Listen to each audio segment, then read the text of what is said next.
বাবা তুমি ছাড়ো এটা, তুমি ছাড়ো ওটা, রাখো। তোমাকে আর এই কাজ করতে হবে না, তুমি আমার সাথে চলো। কেন রে মা, কি হয়েছে? আর আমি যদি কাজ না করি তাহলে আমাদের সংসার চলবে কিভাবে? তুমি আর এইসব নিয়ে ভেবো না বাবা, তোমার মেয়ে একটা ভালো চাকরি পেয়ে গেছে। সত্যি? হ্যাঁ বাবা, আমি আইপিএস অফিসার হয়ে গেছি। মা, তুই আমার স্বপ্ন পূরণ করেছিস। প্রত্যেকটা ঘরে ঘরে যেন তোর মতো এরকম মেয়ে হয়। তুই আমার গর্ব মা। আমার তো তোমাকে নিয়ে অনেক গর্ব হয় বাবা। তুমি এই কয়লার খনিতে কাজ করে আজকে তোমার মেয়েকে এই পজিশনে নিয়ে এসেছো। কিন্তু বাবা, তোমাকে আর এই কাজ করতে হবে না, এখন তো আমি চাকরি পেয়ে গেছি, এবার সবটা আমি সামলে নেব। না রে মা, দেখ, আমি এখানে কাজ করি বলে তাও একটু সুস্থ আছি। বাড়িতে বসে থাকলে আমি তো অসুস্থ হয়ে পড়বো, তার থেকে বরং এখানেই কাজ করি। বাবা, আমি যখন বলেছি তুমি আর কাজ করবে না, তার মানে তুমি কাজ করবে না। তুমি তো আমাকে পড়াশোনার জন্য বকাবকি করতে বলো। তুমি আমাকে বলতে যে আমি যখন বলেছি তখন তোর পড়াশোনা ঠিক হবে, ঠিক আমি তোকে পড়াশোনা করাবো, সবটা আমি সামলে নেব, বলতে তো এগুলো তুমি। আর এখন দেখো, এখন তো তোমার মেয়ে বড় অফিসার হয়ে গেছে, ভালো চাকরি পেয়ে গেছি আমি, এখন তোমাকেও আমার কথা শুনতে হবে। আমি এত কষ্ট করে ইউপিএসসি ক্র্যাক করেছি, আর কোনো ছোটখাটো অফিসার হইনি, আইপিএস অফিসার হয়ে গেছি, তোমাকে তো এখন আমার কথা শুনতেই হবে। আচ্ছা আচ্ছা, তুই যখন চাস তাই হবে মা, তোর খুশিতেই আমি খুশি। বাবা, আশেপাশের লোকজনেরা তোমাকে অনেক কথা শোনাতো না, যে কেন তুমি তোমার মেয়েকে পড়াশোনা শেখাচ্ছ, কি হবে এসব করে, ও তো মেয়ে, ওকে বিয়ে দিয়ে দাও। সেই সব মানুষগুলো বুঝতে পারবে যখন তারা শুনবে যে তোমার মেয়ে আজ আইপিএস হয়ে গেছে। দেখবে তুমি, সেদিন সববার মুখ বন্ধ হয়ে যাবে। মারে, আজ আমি খুব খুশি। তুই আমার মান রেখেছিস। জীবনে অনেক বড় হ, সুখী থাক মা তুই। ঠিক আছে বাবা, এবার বাড়ি চলো, বাড়ি গিয়ে সবাইকে এই খুশির খবরটা দিই, চলো।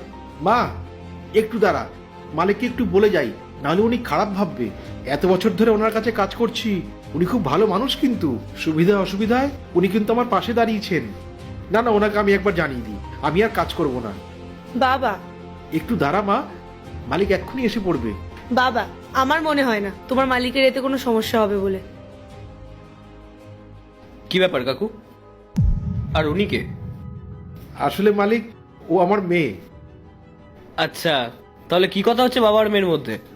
আসলে মালিক, আমার মেয়ে আইপিএস অফিসার হয়ে গেছে, আমাকে বলে তোমার আর কাজ করতে হবে না। আমি ওকে বললাম, দেখ মালিক আসুক, মালিককে একবার কথাটা জানাই। মালিক, আমার মেয়ে চায় না আমি আর কাজ করি। বাহ, এটা তো খুব ভালো কথা। আপনি আইপিএস অফিসার হয়ে গেছেন? হ্যাঁ। কাকু, আপনার মেয়ে এত কষ্ট করে, এত পড়াশোনা করে আইপিএস অফিসার হয়ে গেছে, এখন তো আপনার সব কষ্ট দূর হয়ে যাবে। আর প্রত্যেকটা ছেলে মেয়েরই স্বপ্ন থাকে, যখন সে ভালো ইনকাম করবে তখন সে তার বাবা মার খেয়াল রাখবে। আসলে কাকু, আপনার বয়স হয়েছে, আপনি সারাদিন এখানে এত কষ্ট করেন, আর সেটা দেখে আমারও সত্যি খুব খারাপ লাগে। ইনফ্যাক্ট আমি তো আপনাকে এটাও বলবো বলে ভেবেছিলাম যে আপনাকে আর এখানে কাজ করতে হবে না। আর দেখুন, আমার বলার আগেই আপনার মেয়ে আপনাকে নিতে চলে এসেছে। আর আপনার তো আপনার মেয়েকে নিয়ে গর্ব করা উচিত যে আপনার মেয়ে আপনাকে এতটা ভালোবাসে, আপনার এত খেয়াল রাখে। আর সত্যি কথা বলতে তো আজকালকার দিনে এরকম ছেলে মেয়ে দেখতে পাওয়া যায় না। দেখুন, উনি যেই চাকরি পেয়ে গেছেন উনি ছুটে এসেছেন আপনার কাছে, আর আপনাকে কাজ করতে দেবে না বলে। আর কতটা ভালোবাসেন উনি আপনাকে। আর কাকু, আপনি চিন্তা করবেন না, এখানে তো আরো লোক আছে যারা কাজ করছে। আপনি আপনার মেয়ের সঙ্গে যান, আর এভাবেই ওনার পাশে থাকুন, যাতে উনি আরো দূরে এগিয়ে যেতে পারেন। আর কাকু, আমি আপনার সমস্ত টাকা পয়সা হিসাব করে আপনার বাড়িতে পাঠিয়ে দেবো, আপনি কোনো চিন্তা করবেন না। আর কখনো যদি আমাদের কথা মনে করে, তাহলে কোনো ভাবনা চিন্তা না করে সঙ্গে সঙ্গে এখানে চলে আসবেন। ঠিক আছে কাকু? মালিক, আপনাকে ছেড়ে যেতে ইচ্ছা করছে না, কিন্তু কি করব বলুন? আমার মেয়েও আমাকে কাজ করতে দেবে না, আমাকে তো ওর কথাটা শুনতে হবে না। ক্ষমা করবেন মালিক। আরে না না কাকু, ক্ষমা চাইবেন না। সত্যি বলতে আমিও খুব খুশি হয়েছি এই কথাটা শুনে। আর সবসময় ওনার খেয়াল রাখবেন। আমি আসছি।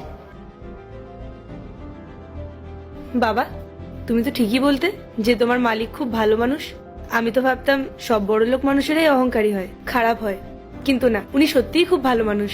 হ্যাঁ মা, উনি খুব ভালো মানুষ। উনি আমাকে অনেকদিন থেকে বলে যাচ্ছে, কাকু আপনার বয়স হয়েছে, এবার আপনি রেস্ট নিন, বাড়িতে আরাম করুন। আমি শুনিনি, কিন্তু মা, আজকে আজকে তুই আমার সব কষ্ট মুছে দিয়েছিস। সাবাস মা।